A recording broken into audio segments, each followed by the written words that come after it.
What happens when the duty to mourn collides with the shock of betrayal? When it forces a prince to question everything, reality, morality, even action itself. We are talking about the tragedy of Hamlet, Prince of Denmark. I mean, it's one of the most famous and, frankly, most critically demanding works ever written. And we want you to discover a new, in-depth approach to book coverage with this extended summary. Unlike our previous review, which offers a more focused analysis, this feature delivers a comprehensive overview. We're tracing the intellectual roots, the key arguments, and the real-world impact of this subject. Exactly. And if you appreciate this expanded format and find it helpful, please let us know. Your feedback is really going to help shape future content. This is a deep dive into the foundational tragedy that really redefined an entire genre. It was written roughly between 1599 and 1601. So late Elizabethan period. Right.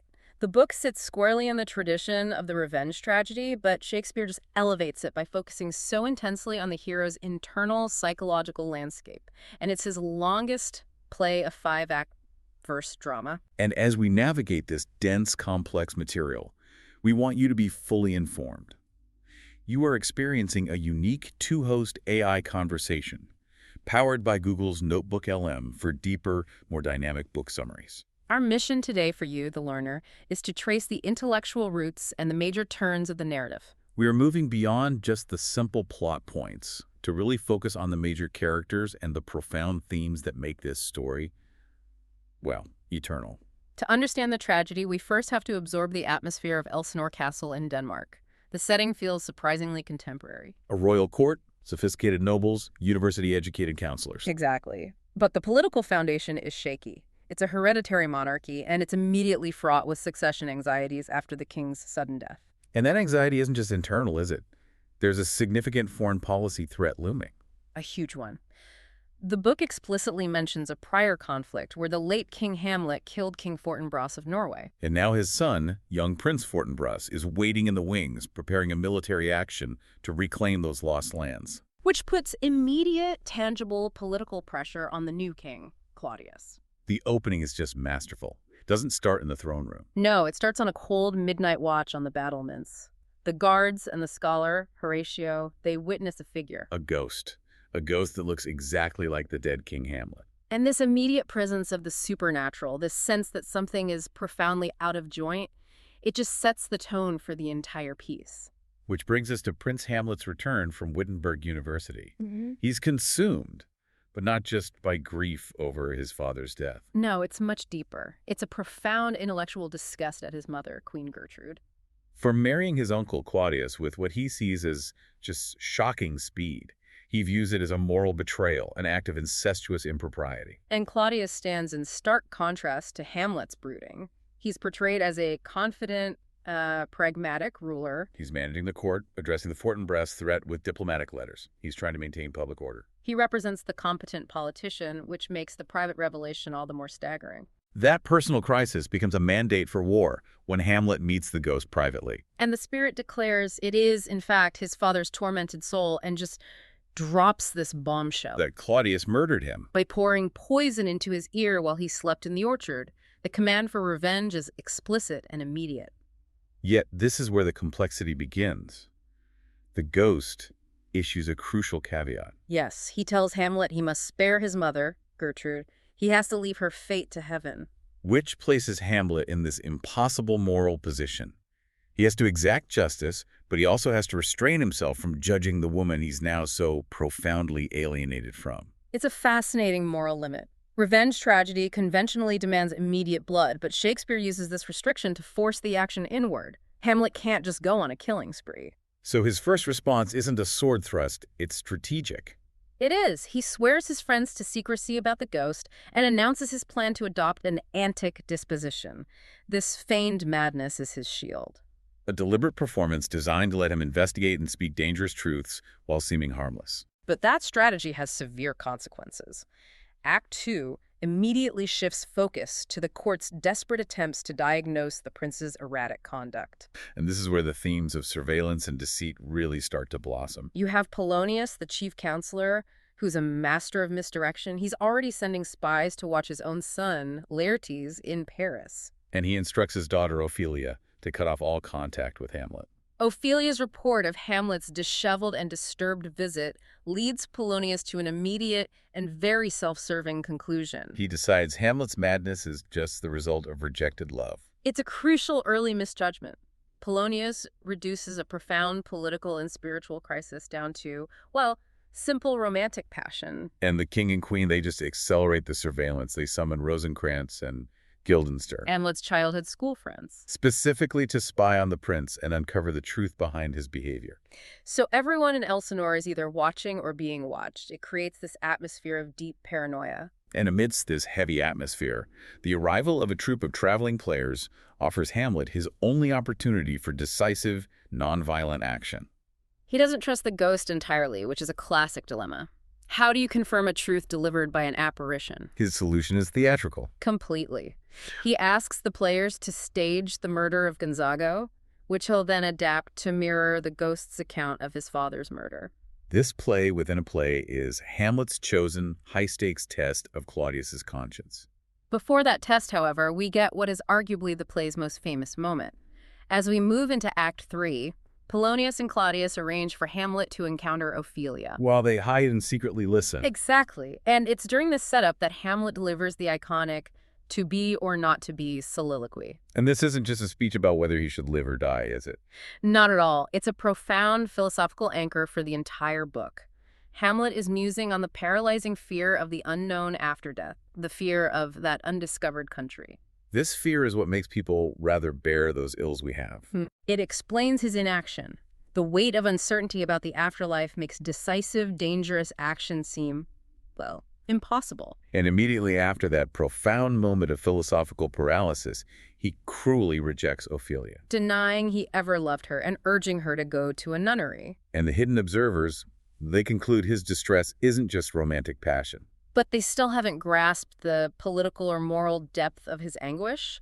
They misdiagnose him again, failing to see the truth because they're too consumed by their own plots. And all of that leads to the climax, the mousetrap. The performance unfolds, graphically mirroring the alleged poisoning. The whole court is watching, and the tension is just excruciatingly high as the staged murder scene arrives. And the reaction is undeniable. Claudius reacts violently. He abruptly stops the performance, yells for lights, and leaves the room in a state of high agitation. For Hamlet and Horatio, this visible panic is the definitive proof of the king's guilt. The ghost was right. The command for revenge is now fully validated. What follows immediately is a massive escalation. Hamlet is summoned to his mother's chamber for a heated confrontation. But before that discussion, another act of surveillance. Polonius hides himself behind the tapestry, the arras. Specifically to eavesdrop on the conversation between mother and son. This action just reinforces how pervasive and accepted espionage is at Elsinore. The tragic result is that in the middle of this intense confrontation with Gertrude, Hamlet hears a noise behind the arras, and assuming it must be the king, he thrusts his sword through the tapestry, killing the hidden Polonius. and that single spur-of-the-moment act changes everything. Hamlet is no longer just a conflicted avenger, he's now a murderer. It entangles him in a new crime that shifts the moral grounds of the entire story. It's the central turning point in the 5-act structure. For more deeper analysis on the complex philosophy and morality presented in this book, check out Mindful Moments, our YouTube channel, offering AI book analysis, summaries, and critiques inspiring reflection and rational thought, and valuable for aspiring authors. So now Claudius is forced to act decisively. He uses the murder of Polonius as a convenient excuse. Deciding Hamlet must be immediately exiled to England under the care of Rosencrantz and Guildenstern. He even manages the public fallout by framing the killing as a tragic accident while secretly planning Hamlet's execution abroad. So Act 4 traces the tragic consequences that just spin out of Polonius's death. It's a study in contrasting reactions to grief and betrayal. And it shows us 2 parallel tragedies that serve as foils to Hamlet's intellectual struggle. First, there's Ophelia's heartbreaking descent into madness. She appears in these disturbed scenes, singing fragmented songs, carrying flowers. Her mind has succumbed to the trauma of her father's death and Hamlet's rejection. Her madness is genuine, private, and feminine. It's a sharp contrast to Hamlet's feigned, calculated, and masculine performance. Second, we have Laertes' furious return from France. He is the complete opposite of Hamlet. A man of pure action and immediate emotion. He rallies supporters, storms the castle, and demands immediate justice for his father's killing. His righteous fury really highlights Hamlet's earlier hesitation and delay. And Claudius, the master manipulator, sees an opportunity to solve both his Hamlet problem and his Laertes problem at the same time. He deftly redirects Laertes' anger toward Hamlet. The two of them form this dark alliance. Planning a fatal fencing match. It's meant to look like a friendly sporting accident, but Laertes will use a poisoned, unbaited sword, and the king will prepare a poisoned cup of wine as a backup. The tragedy just deepens further with the report that Ophelia has died. In watery, ambiguous circumstances, likely drowning, possibly suicide, possibly an accident, this just fuels Laertes' desire for revenge even more. But just as the plot is sealed, a surprising twist arrives. News comes that Hamlet escaped his sea voyage, which involved a scuffle with pirates, and is now returning to Denmark. The stage is set for the inevitable final confrontation. Act 5 opens with one of the most famous and tonally jarring scenes in the book, the graveyard scene. Two gravediggers are speaking wryly, using this dark prose comedy to reflect on death and social rank while digging a grave. This mix of elevated tragedy and morbid humor is a classic Shakespearean technique. Hamlet and Horatio arrive and observe, staying hidden for a time, and the gravedigger uncovers a skull. A skull identified as belonging to Yorick, a jester Hamlet knew as a child. And this forces Hamlet into an intimate, powerful reflection on mortality, the ephemeral nature of life. And the fact that even the greatest conquerors or the wittiest jesters eventually become dust. The scene gets even more tense when a funeral procession enters, and Hamlet realizes the grave is for Ophelia. This triggers a frantic, dramatic confrontation between him and Laertes right at the graveside. Each man leaps into the grave, declaring his superior love and grief. It's a moment of unrestrained, passionate chaos. After that, the final preparations quickly fall into place back at the castle. A ridiculous courtier named Osric delivers the invitation. The invitation for the friendly fencing match with Laertes, a public event arranged by the king. Complete with weapons and refreshments. Hamlet agrees to the duel, accepting the challenge despite Horatio's deep and justified sense of unease. Before we get to that final showdown, let's consider the style of the book for a moment. Shakespeare uses these distinct locations. The cold military battlements, the great hall of court ceremony, private chambers, the reflective graveyard. To effectively contrast public duty and private crisis. And stylistically, the use of elevated blank verse for the nobles, juxtaposed with witty, straightforward prose for lower status characters like the gravediggers, is key to the book's intellectual depth. So when you synthesize the core themes this book addresses, what stands out? Royal succession, revenge, and surveillance are at the absolute forefront. But beyond the plot mechanisms, we see these profound explorations. The tension between public duty and private feeling.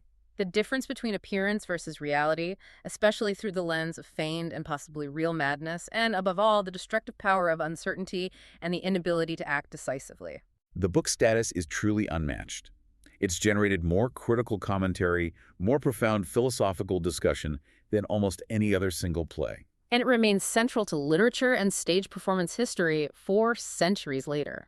What stands out to you about the sheer number of innocent and guilty characters whose lives unravel and are destroyed, all spinning out of a single secret act of murder? Consider how this book shows the inability to act decisively is sometimes as destructive as a malicious action itself. Click the link on screen for the in-depth book critique, subscribe, share, purchase via link, and think rationally. See the many genre-based book podcasts at Mindful Moments. Subscribe and nourish your mind on the go.